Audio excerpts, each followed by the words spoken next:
Today, because of the lack of biblical preaching, the so-called church is filled up with carnal, wicked people identified with Christianity. And then because of all the goats in the midst of the lambs are blamed for all the things the goats are doing. And then the name of God is blasphemed among the Gentiles because of us. We don't have a lot of churches in America. We have a lot of really nice brick buildings on finely manicured lawns. Just because someone says they're of the church or they're Christian doesn't make it so. Now don't be angry with me. Any angrier than you already are, at least. But listen to me. The 70s and 80s and all the Jesus marches and everyone weeping and crying. The church is so divided. The church is not one. My dear friend, let me tell you something. If the church is not one, there is a prayer out there that God the Father did not answer for His Son.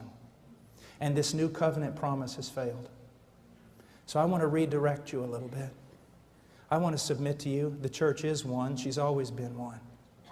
Have you ever sat down on an airplane or maybe met someone in a marketplace you didn't even know? And you being maybe Baptist or Mennonite or this or that, but truly evangelical, truly Christian, you talk to them for no more than a few minutes and you discover, bam! It's a believer. This is a live one. And at that moment you'd give your life for them. You'd give your life for them. What you've got is a bunch of goats and tares among the sheep. And because very little biblical, compassionate church discipline is practiced, they live among the sheep, they feed on the sheep, and they destroy the sheep. And those of you who are leaders in the church are going to pay a high penalty when you stand before the one who loves them. Because you did not have enough courage to stand up and confront the wicked.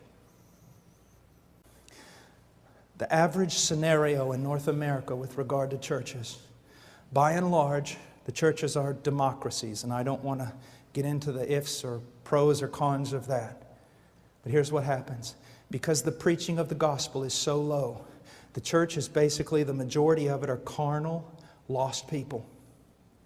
And because it is a democracy, they by and large govern the direction of the church. And because the pastor doesn't want to lose the great number of people, and because he has wrong ideas regarding evangelism and true conversion, he caters to the wicked in his church. And his little group of true sheep that belong to Jesus Christ are sitting there in the midst of all the theater, in the midst of all the worldliness, in the midst of all the multimedia going, we just want to worship Jesus and we just want someone to teach us the Bible. And pastors are going to pay for that.